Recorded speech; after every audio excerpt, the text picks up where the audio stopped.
밤새 편안히 주무셨습니까? JTBC 아침 뉴스입니다. 비는 거의 그쳤지만 오늘 낮까지 일부 지역에는 산발적으로 빗방울이 떨어지겠습니다. 아침 최저 기온은 전주가 9.8도, 익산 5.4도, 무주 6.4도로 어제보다 4도가량이 높습니다. 한낮의 기온은 전주가 16도, 익산 17도로 어제와 비슷하겠습니다. 오전 한때 황사의 영향으로 미세먼지의 농도는 나쁨 수준을 보이겠습니다. 강한 바람으로 현재 김제, 군산, 부안, 고창 등 4개 시군에는 강풍주의보가, 서해 전해상에는 풍랑주의보까지 내려져 있습니다. 수요일 밤부터 기온이 크게 떨어져서 수능일인 목요일에는 입시 한파가 예상됩니다. 전북의 경제 규모를 이야기할 때 이른바 2% 경제라는 자주 섞인 표현이 있습니다. 전북의 지역 내 총생산, 즉 GRDP가 전국에서 차지하는 비중이 겨우 2% 수준에 머물고 있다는 서글픈 현실 때문인데요. 최근에 공개된 시도별 국세 납부액 자료를 살펴봤더니 이건 전국의 1%에도 미치지 못하는 것으로 나타났습니다.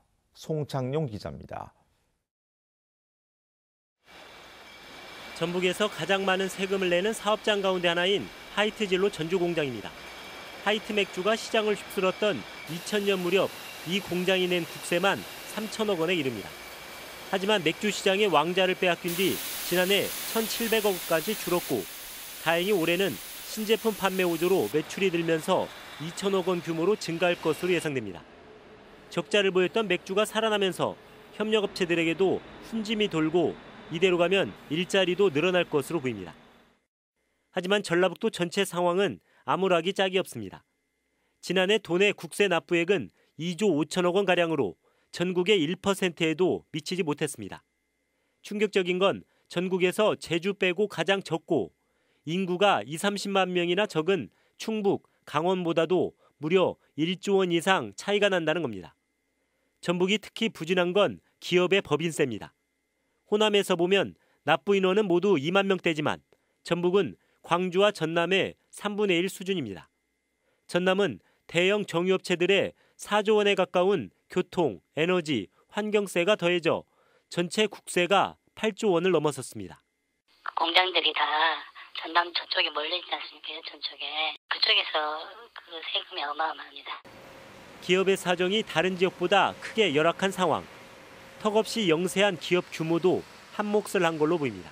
도내에는 사업체 수가 한 15만 개 정도가 있습니다. 이 중 10인 이상 사업체는 만여 개에 불과한 실정으로서 규모가 영세하다 보니 사정이 이렇다 보니 전북도민의 개인 소득과 소비는 모두 전국 평균을 큰 폭으로 밑돌고 있습니다.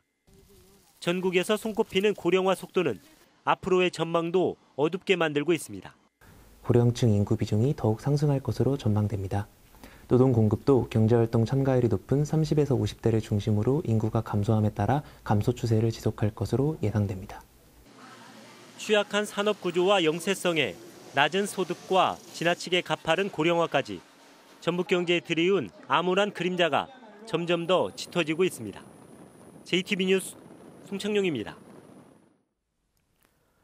이 같은 상황을 벗어나려면 무엇보다 새로운 성장 동력을 확보하고 전북의 산업 구조를 개편해야 합니다. 하지만 전라북도가 추진하는 차세대 성장 동력은 이제 막 첫발을 뗐고 혁신도시의 농생명과 금융도 지지부진해서 쉽지만은 않은 상황입니다. 계속해서 하원호 기자입니다.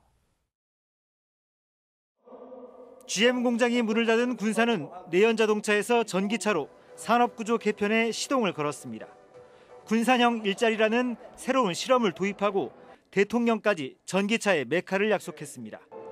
하지만 국내 전기차 산업이 초기 단계인 만큼 본궤도에 오를 수 있을지는 지켜봐야 합니다. 미래차이다 보니까 R&D 지원이 굉장히 중요한 부분 같습니다. R&D 공동연구센터 지원, 아울러서 규제 특구 지원을 통한 상생 효과, 활성화 이런 부분이 중요하다고 보고 있습니다.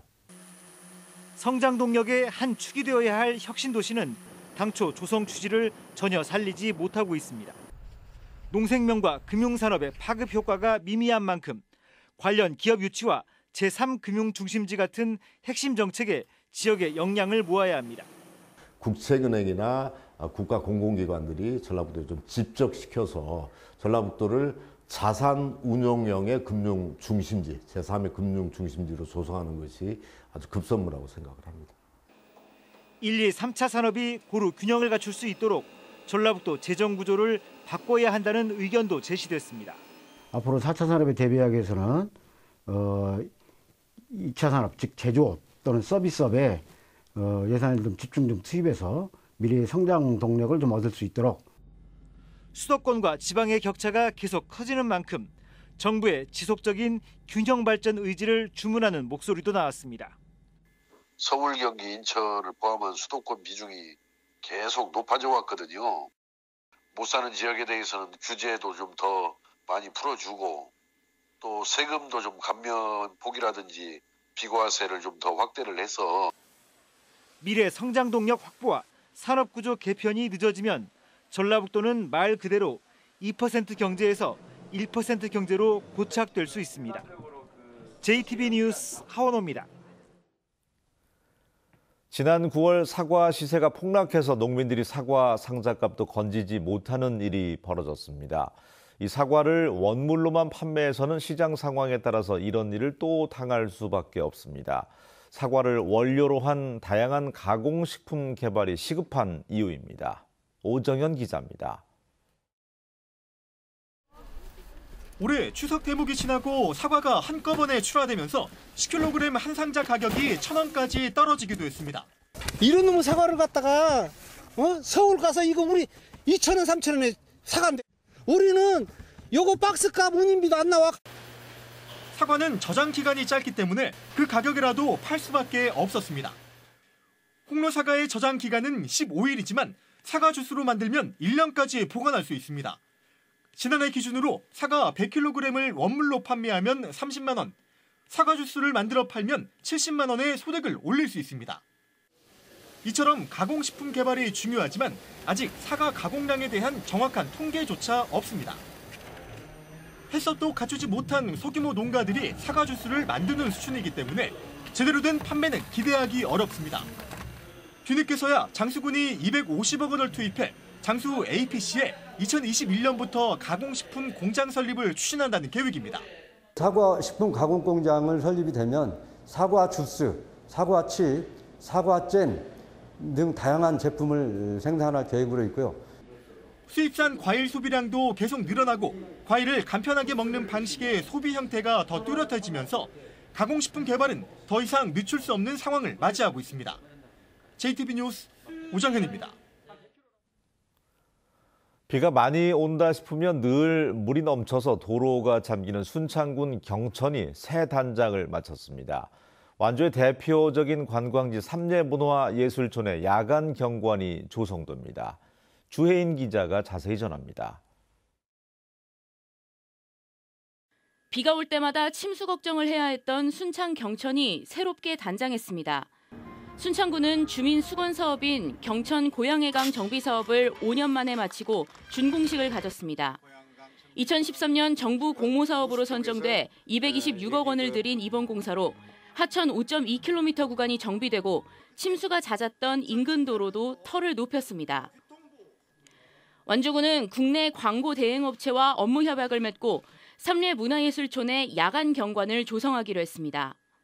이번 사업을 시작으로 완주군은 예술촌에서 조선 정자 비비전까지 야간 풍경을 구축해 나갈 계획입니다.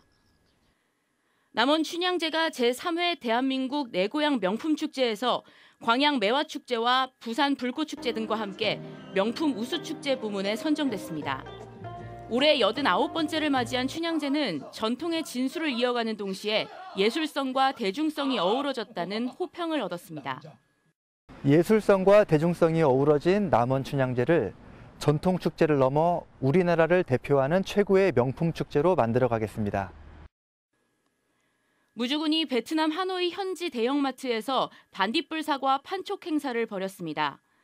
반딧불 사과는 지난해에 이어 올해도 베트남에 30톤이 수출될 예정입니다. 무주군은 이번 판촉 행사로 베트남 남부에 이어 북부로 수출 판로가 확대되길 기대하고 있습니다. JTB 뉴스 주혜인입니다. 용담호 수질에 위협이 되는 낡은 축사를 해당 시군들이 기금을 조성해서 매입하자는 제안이 나왔습니다. 도의회 이한기 의원은 도민의 70%가 사용하는 용담호의 먹는 물 수질이 매우 양호하게 관리되고 있지만 인근 180여 개 축사는 대부분 낡고 영세해서 잠재적인 위협 요인이라고 말했습니다. 이한기 의원은 해당 축사들을 단계적으로 폐업 보상을 하고 매입하거나 시설 개선을 지원하는 것이 필요하다며 용담호 물을 식수원으로 쓰는 5개 시군이 공동 기금을 조성해서 해결하자고 주장했습니다. 지나치게 많은 지역 축제를 보다 내실화해야 한다는 의견이 나왔습니다. 도의회 김희수 의원은 도내 주요 축제 60개 가운데 41개는 기간이 같거나 거의 동시에 진행되고 있고 9월과 10월에는 무주를 뺀 13개 시군에서 무려 21개의 축제가 진행된다고 밝혔습니다. 김 의원은 또 전통성보다는 이벤트성이 지나치게 강조된 축제가 많다며 전라북도가 면밀하게 분석해서 축제를 통합하거나 연계해서 효과를 높일 수 있는 방안을 고민해야 한다고 강조했습니다. 오랫동안 방치돼서 도심 흉물로 전락한 군산 금암동 폐철도에 도심 숲이 조성됩니다. 군산시는 25억 원을 투입해서 25,000제곱미터의 폐철도 부지에 12,000그루의 나무를 심고 산책로와 쉼터 등을 조성하기로 했습니다. 군산 금암동 폐철도는 지난 2008년 군산역의 이전으로 철도 운행이 중단된 뒤로 방치돼 왔습니다.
뉴스를 마칩니다. 활기찬 한 주 보내시기 바랍니다. 고맙습니다.